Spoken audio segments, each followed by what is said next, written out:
Hey everyone, I got a quick little video to show you here.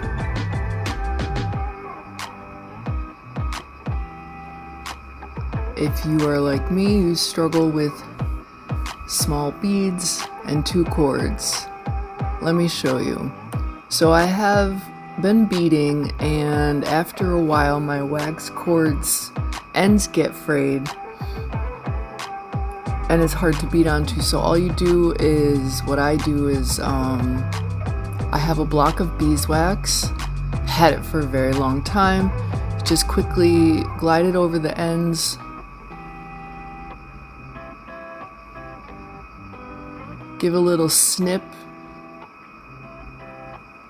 so it's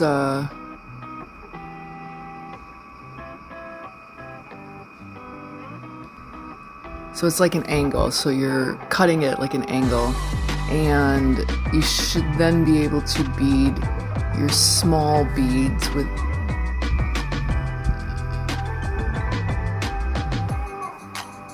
it takes a little bit of finesse. You have to kind of, work the wax into the string, getting it to the right angle so your fingers work and everything else. You may have to do it again, like snip the ends again, but you can also use tweezers.